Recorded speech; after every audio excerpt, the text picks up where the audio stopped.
There is nothing. Only warm primordial blackness.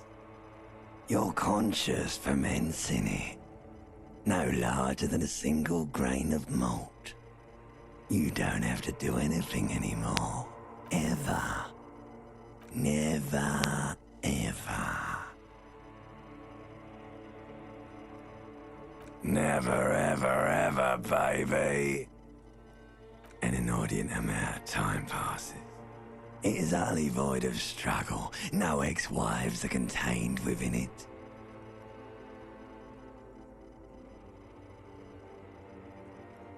An awareness creeps up on you. A mass lies hidden in your dead angle, soaking in some lurid acidic sauce. It's bloated and shameful, a ball of meat surrounding you. This is a terrible line of questioning, and it will only lead to more awareness. Ex-love, ex-tenderness. It is foolish of you to resurface to the loss. Not after all the damage you've suffered to get here. Some of it irreversible. Stay. Sail with me through the abyss of pelagic zone.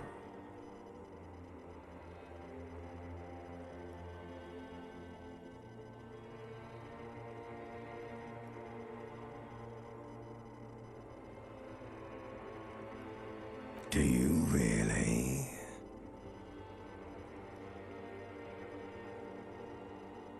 Alright, nothing down to fuck all, borough.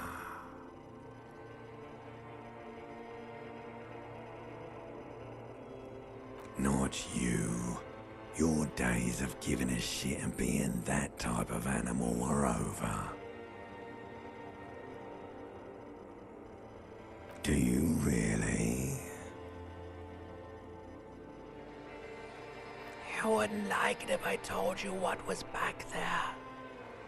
Why'd you think you had to bludgeon yourself into oblivion? Or did you not sense yourself marinating? Poured so much on yourself, got a bit carried away, did we, Chef? There's this giant ball there. An evil apes. And the evil apes are juking it out on the ball. You're one of them. You can't even make out it's a ball when you're juking it out. It's that large. Infinitesimally small. Vying for resources. It's just a stupid expression you picked up somewhere. The part of the presentation you want to take home with you is this. You have to beat the other evil apes in the face, or you lose. Yes, it is. And you drowned in that sadness a long time ago. You lost. A sound outside. You recognize it. It's a Caprice Canela motor carriage.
This fan has two chain pull switches.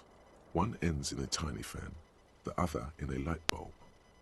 A truly horrific necktie has somehow attached itself to one of the blades.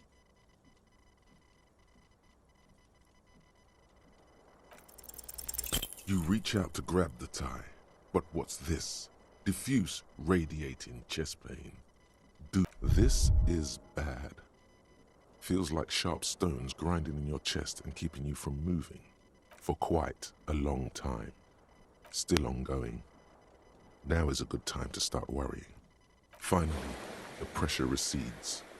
You find yourself covered in cold sweat and trying not to move, hoping it will keep you from dying. You know what you should do.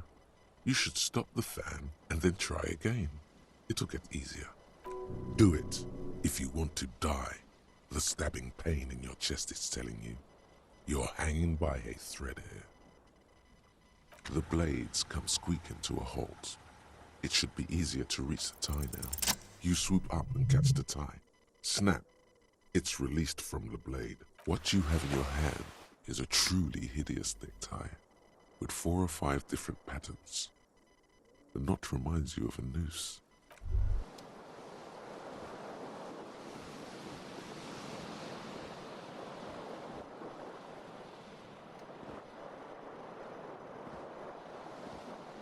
The window stands broken in its frame. Cold wind blows in. The shards face outward. Whatever broke this window came from the inside. A fine web of scarring covers the back of your right hand, but none of it is recent. More likely a projectile than a held object. There are no fragments on the floor from pulling a tool back in after impact. It is too large for a bullet, yet too small for a piece of furniture. You're looking for something heavy and larger than your fist, like the green shoe that's on the hat rack in the corner, which, coincidentally, is missing its friend. Congratulations, you smashed the window with your own shoe. Now you only have one. If you're lucky, you can still find the other on the balcony outside. The door to it should be outside your room. You mean someone else took your shoe off and smashed the window with it? This person also forced the drinks on you. The cool wind gushes in. Your toes curl up from the cold.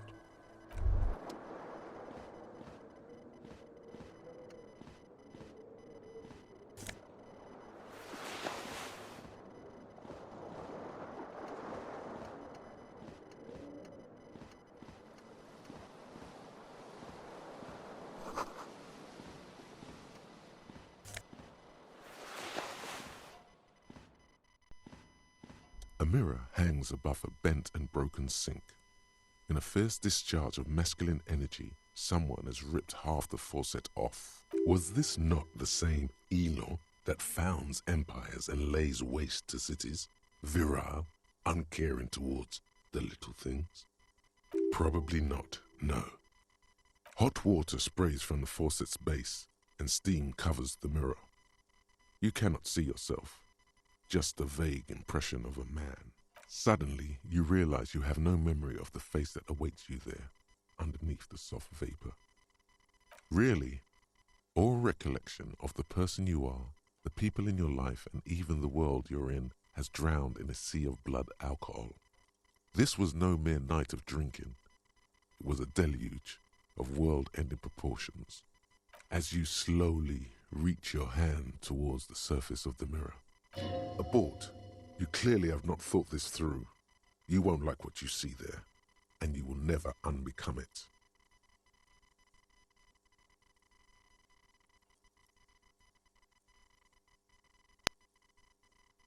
Behold. You have no idea who this thing is, do you? Too late. You clearly have rigor mortis on your face. Or wait, is that an expression? Are you trying to make an expression with that face? Why? Please stop. It's horrible. You're scaring yourself. You can't, can you? It's like it's not even voluntary anymore. You have worn that grin into your face, and now it won't come off. What does it even mean? What is the emotion you're trying to convey?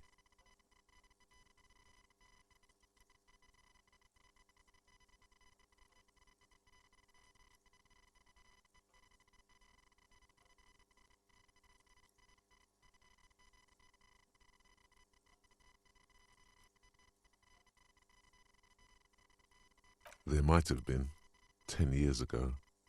It's little more than a cadaverous spasm now.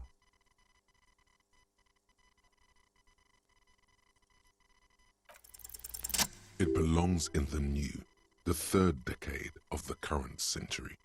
Enough time had passed from the failure of the revolution that, for a fleeting moment, free market economy seemed like the ultimate, uncontested way of life for our species.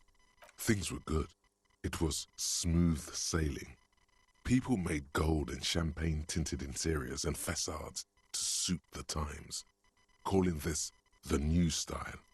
But more importantly, disco happened. For Revachol, your city, that meant only one thing. Guillaume le Million.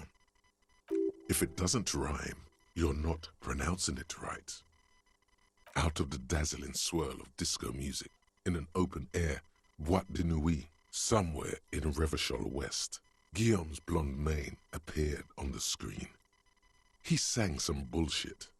Then he made the expression.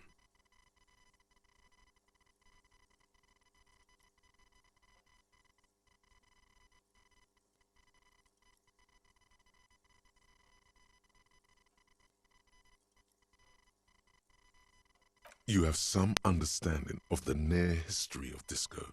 The rest is darkness, aside from the useless fact that the motor carriage outside was a caprice canema. The click is used to spur on a horse. It also features heavily in Guillaume le Million's regional mega hit, Don't Worry, Your Pretty Little Head. Everyone loved it. Maybe you thought some of the stardust would rub off on you. Maybe it did. Either way, it's all gone now. Only the grimace remains. Some 20-odd years. There is a vast ocean of time between right now and the expression, looking good on you, or anyone. Humanity has run aground in that time. It's a different world now. The expression is a relic. It doesn't have to be. You can swoon over Guillaume and his champagne-corked smile whenever you want to. Maybe some of the stardust will return.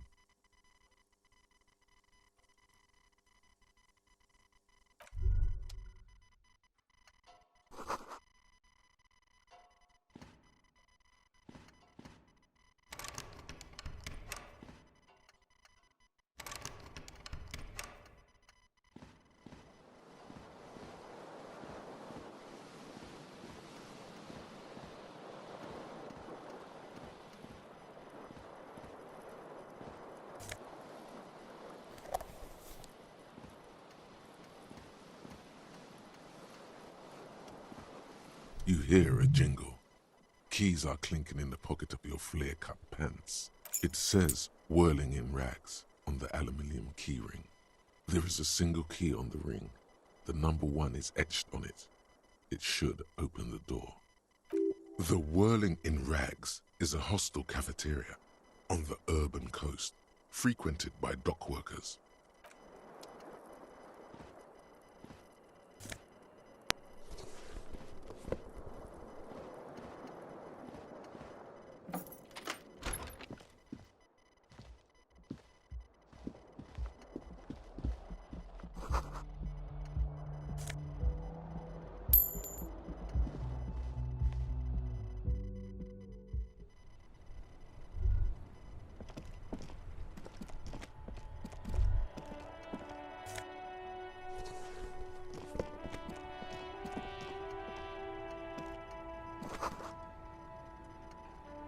There they both are, 2 identical shoes, both copiously green and indiscriminately snakeskin, reunited on your feet, like 2 baby crocodiles. Good, they're balanced, comfy. Feels like the only good thing about you right now, truth be told.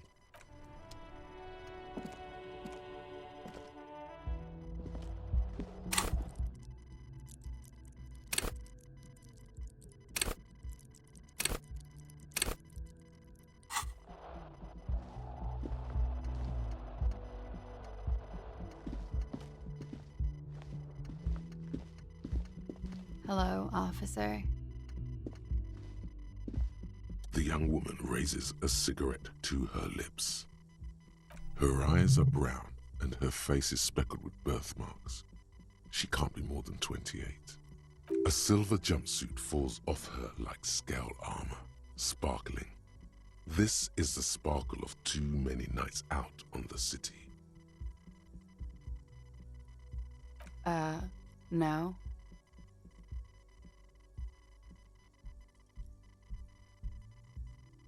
Because you're a police officer, sir.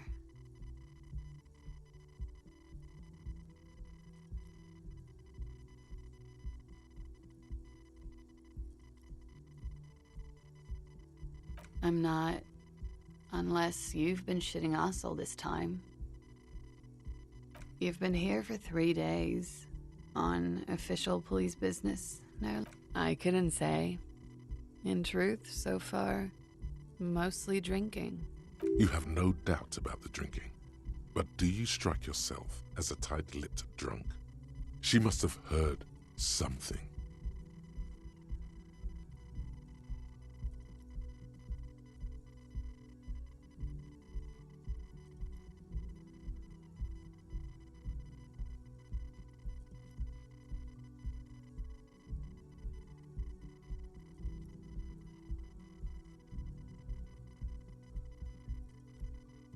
Could it be because of the drinking? She hasn't had time to put her makeup on. This is her morning cigarette. She looks tired, her beauty waning faster than it ought to at her age. She nods.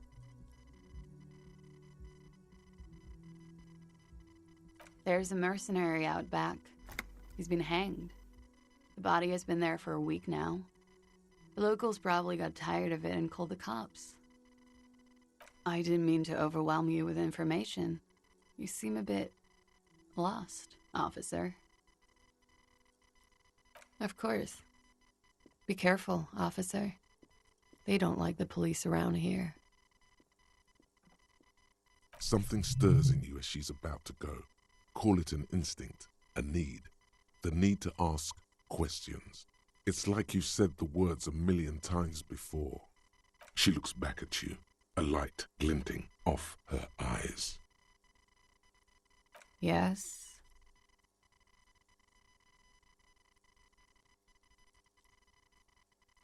The dock workers are pretty cocky. They think they're police enough.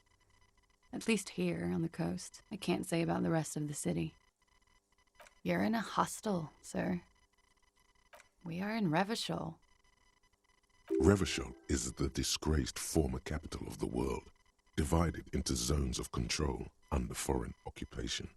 Half a century after a failed world revolution, she is central to our moment in time.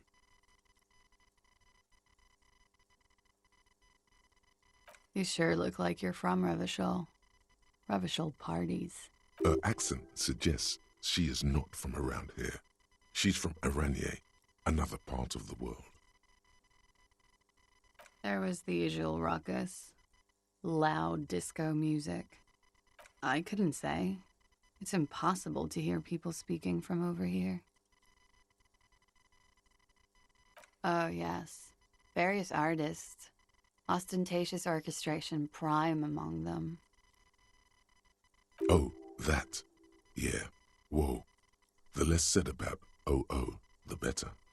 OO were huge where I come from. I was very young then, of course. Like 7. Life gets hard, but we go on. I don't know about that. At around 2 o'clock, disco stopped, and there was a change of pace. A slow, sad song started playing, like organ music on repeat. That went on for quite a while. Some of the time, you were yelling along to it. Yes, there was a church in there, a really small church. Like the smallest, saddest church in the whole world.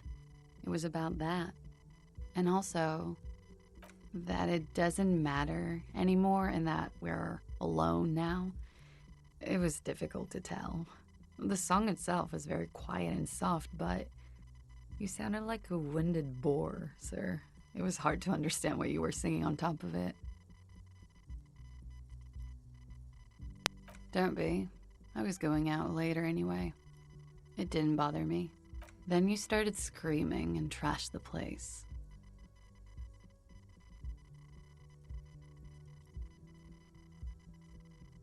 A window was smashed.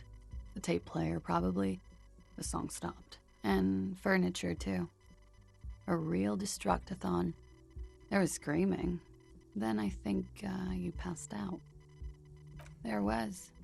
I think you screamed that you didn't want to be this type of animal anymore. I may have misheard, but it was sort of memorable. I went out afterwards. Everything was quiet by then, around 4 or 5. And that was it. It's 51. Yeah? Glad to have been of assistance.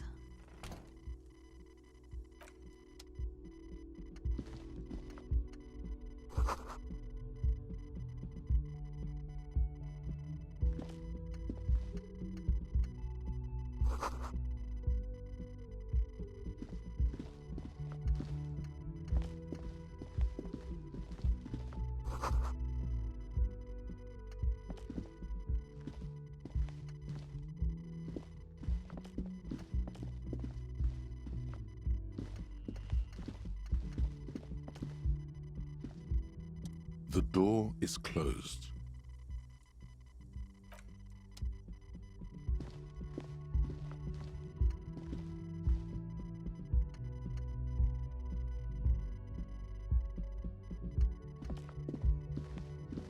The door is closed.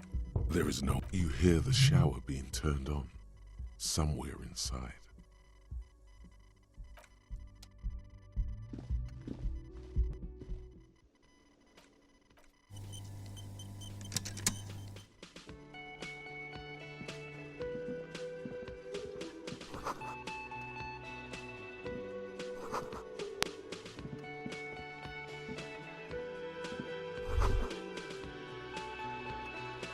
You should totally sing karaoke here, the first chance you get.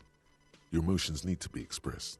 People need to know your vast, oceanic soul.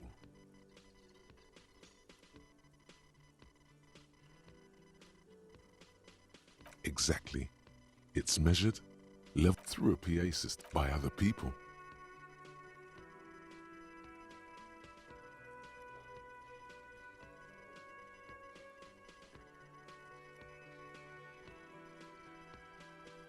Who is mistakenly identified as a cop for his prominent jawline? Yes, sounds likely. You should probably go on stage and pose for a moment when you're done with this thought.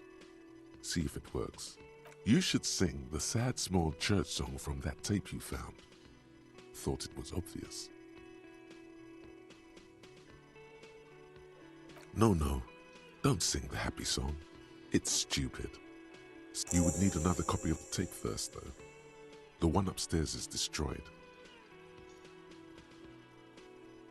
Who is mistakenly identified as a cop for his...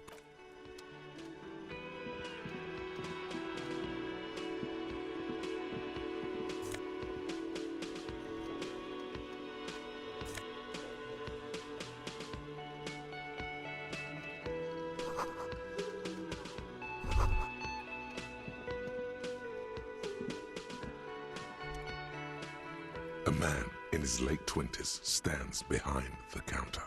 Everything is cool between you and this guy. He's a big fan. Make some small talk. A competent work of taxidermy. The white and brown seabird lies among piles of coasters and drying mugs. One of its wings broken. The man is trying to mend it. Looks like the bird was ripped off the shield that was used to mount it, most likely on a wall. This is the Great Skua. The seabird is the symbol for the discovery of the Insulindian Isola, the part of the world you are in right now. The small steel tag says as much. The Great Skua. Stegosaurus skua. Look, your buddy is over there.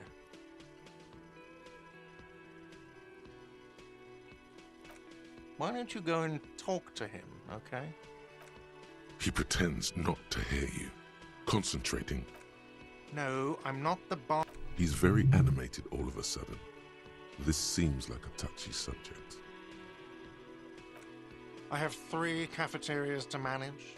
3. Sylvie tends the bar here, not me. I'm only standing in.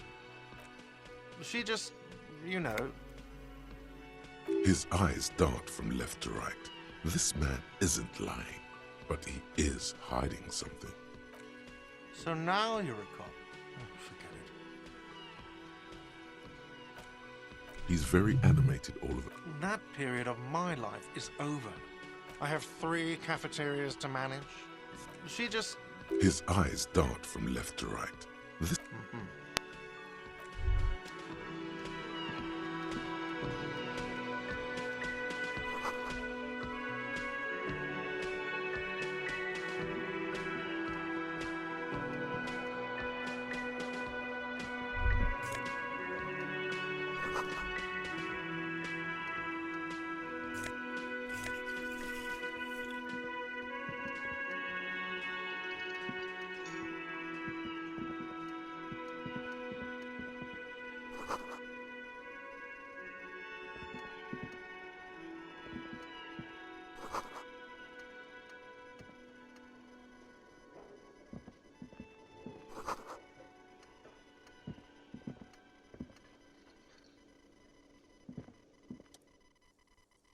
Hello, sweetie.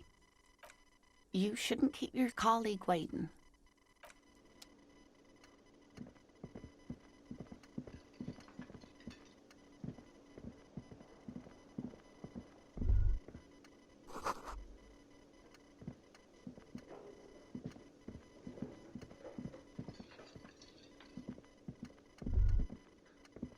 The theme on that pinball machine is a standard royalist theme, used on everything from pinball cabinets to full-flavor cigarettes, clinging to a picture book version of the past century, waiting for the king to come back and cast out all the profiteers and homosexuals. Basically, imagine a yellow plastic crown with a liquor brand emblazoned on it.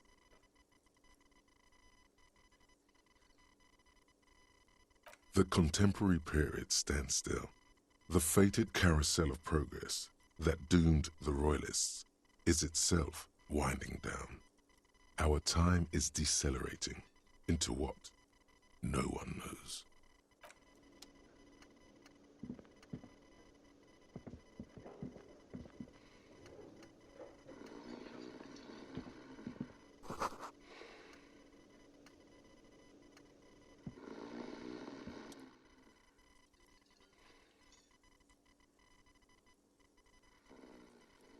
A colorful piece of plastic is dangling from his carabiner. On the counter, rolled out of his open hand, you see a blister pack of headache medicine.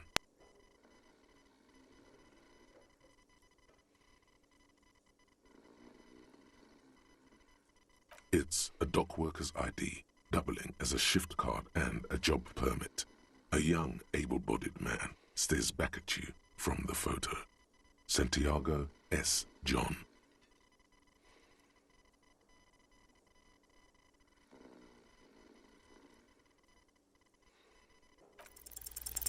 You fumble with the spring-loaded gate of the carabiner, but to no avail. The dangling items refuse to come loose, like fucking sleigh bells. What are you doing?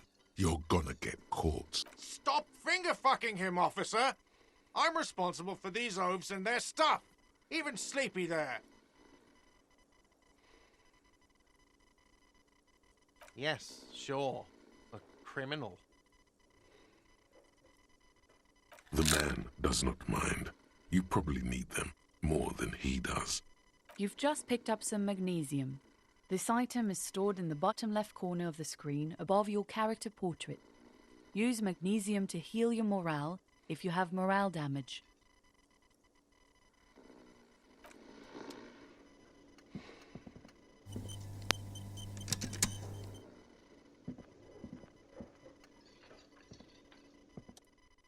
A bespectacled man in an orange bomber jacket is tapping his foot on the floor.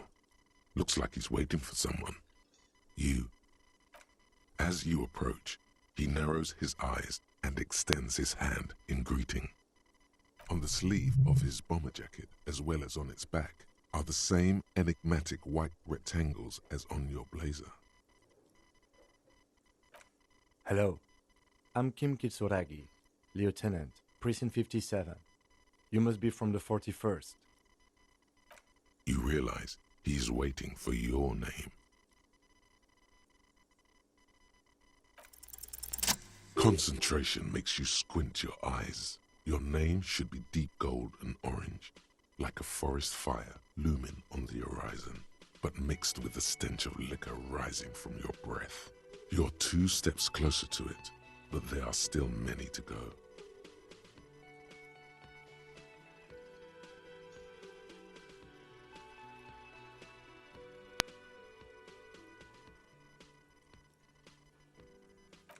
Okay then. It looks like we had a little scheduling error on Sunday. Saturday too, actually. Have you had time to talk to the manager here? What he means is, he has been trying to meet up with you for 2 days, but you have been otherwise occupied.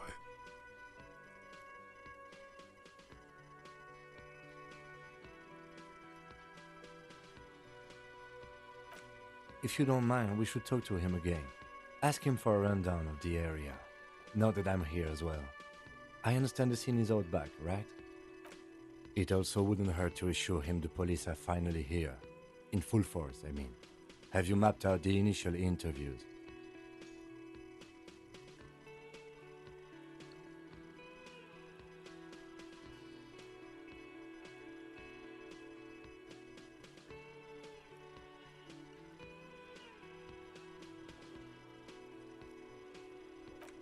At the 57th, we like to prepare an initial list of persons of interest, and then just skim the surface. Prepare the field, get to know the players. You don't do that? Maybe it's not an inter-district practice. Okay, we'll have time for that after we take a look at the coroner's case. Have you removed the dead body from the tree?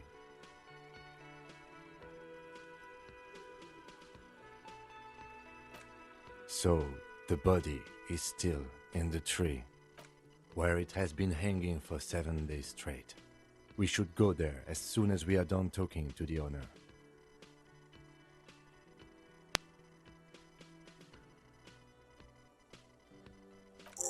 After you, officer. If you're about to embark on an investigation, shouldn't you have a badge? You mean you don't have a badge? Losing your identification card is a serious matter. My vehicle has a shortwave. You can use it to report your badge missing. I advise you to try to locate it as quickly as possible, but getting the body down should still take precedence. Lieutenant Kitsuragi is now in your party. You can talk to him whenever by interacting with him.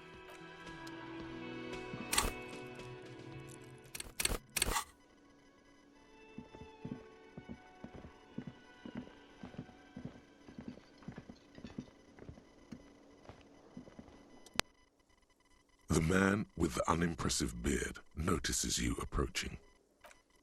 Mr. Gart, right? Yes. I am Kim Kitsuragi from Precinct 57. This is an inter-district investigation, so joining me from Precinct 41...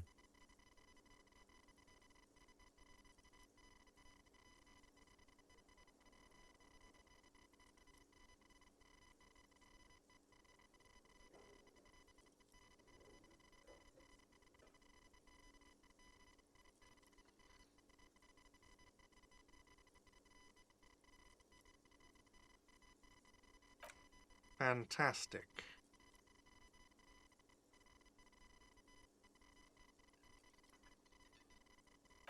Right. Now, I know it took us a while to arrive at the scene. It also took you a while to call us and report the dead body. It was you who placed the call, yes? No, I only just got here. It was probably Sylvie who called you. She usually works the bar here. I'm only temporarily taking over her duties. Do you have her number? As a matter of fact, I do. This sounds like something you can use to call this Sylvie later. You said you just got here. From where? Are you a local? What, of Martinez? No, I live in Jamrock.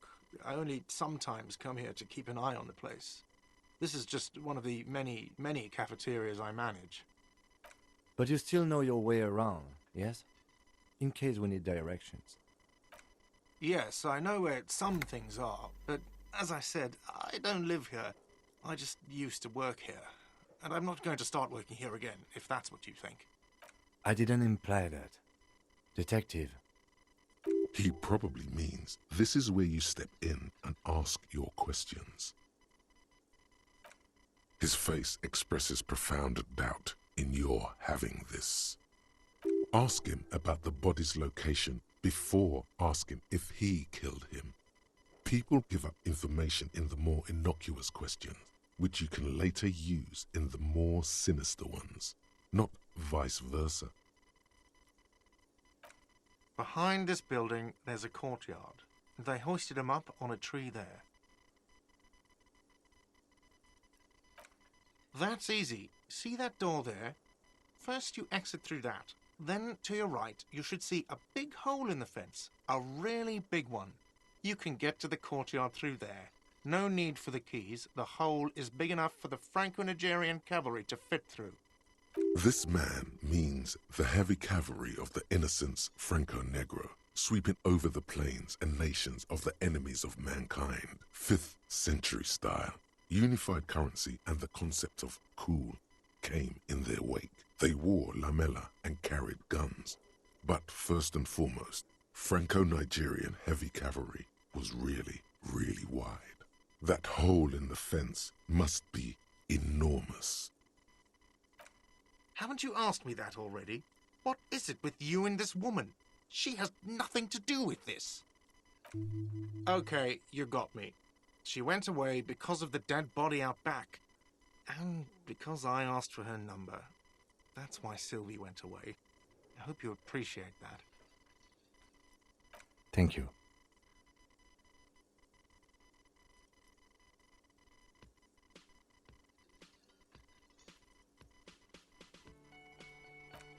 I asked an employee out. She didn't want to come, but felt obliged to.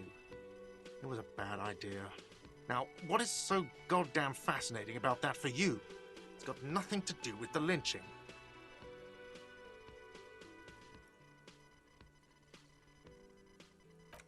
Good for you. Was there something else? I'd like to get back to what I was doing.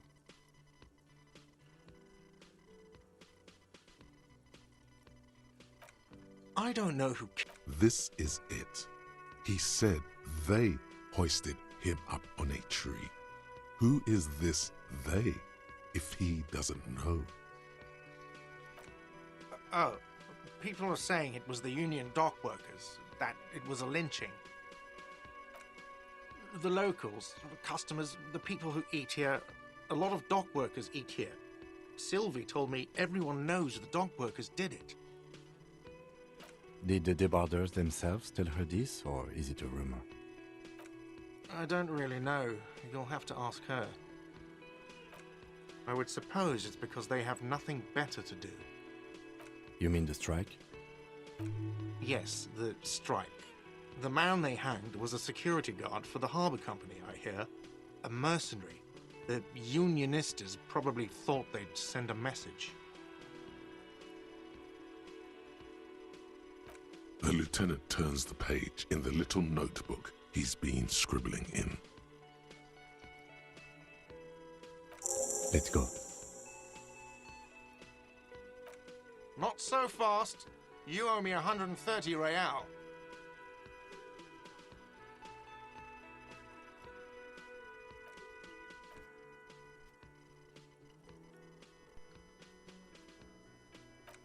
Oh, excuse me. You owe me 130 real. The IIR, or Inter-Isolary Real, is the global reserve currency. Whatever part of the world you're in right now, it's safe to assume he means you owe him some money.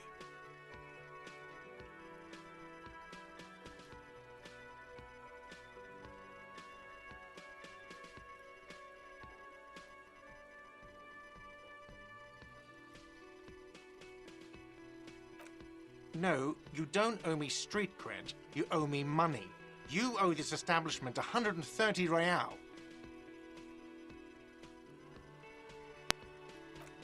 Let's see. 3 nights at a tariff of 20 real comes to 60 real. Then there's the window you annihilated. The hole in the window was the first thing I saw when I came to work. So don't try to tell me you didn't. Another thing you've annihilated is half the bar. You've run a tab of 30 real. Actually more, but we'll round it down to 30 for your hard work maintaining the stability and order of Revachol. What are you, a philosopher? Money is what grown-up people use to pay for things. Things like this hostel room, or 8 bottles of potent blend, and 9 packs of Royal Extra. We use it for everything, really.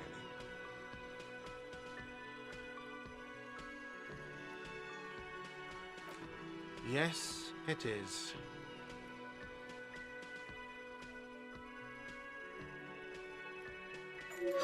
No, you see, that's 40 cents.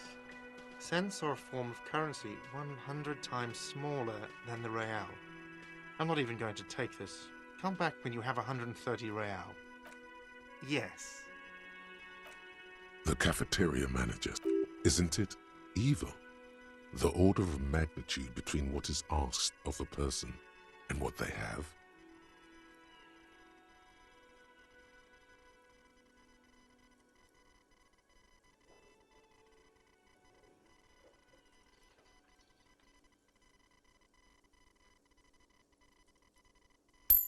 It does, doesn't it? There's a shuffle of nylon as Lieutenant Kitsuragi looks for something in the pockets of his orange bomber. I'm sorry, but he has to pay. I can't let him stay here any longer if he doesn't. If he doesn't have the money by tonight, then... Officer, maybe you're better off working this from home for now. You live in Jamrock, right? It's not that far away.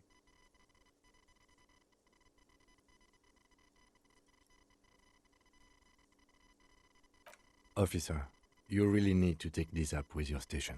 I have a shortwave radio in my car. Call them, ask for assistance. We have to get this investigation started now. Good luck.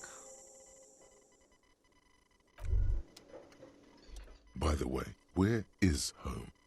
The address is coming up blank, and this place sure isn't it. But you've been at this hostel cafeteria for only 3 nights. Where were you before? You had to be. You don't really know, do you? A vague, blackened image doesn't sound like somewhere you can stay if you run out of money. You can try. Run some addresses in your head when you get the time. Maybe a street or an apartment will appear.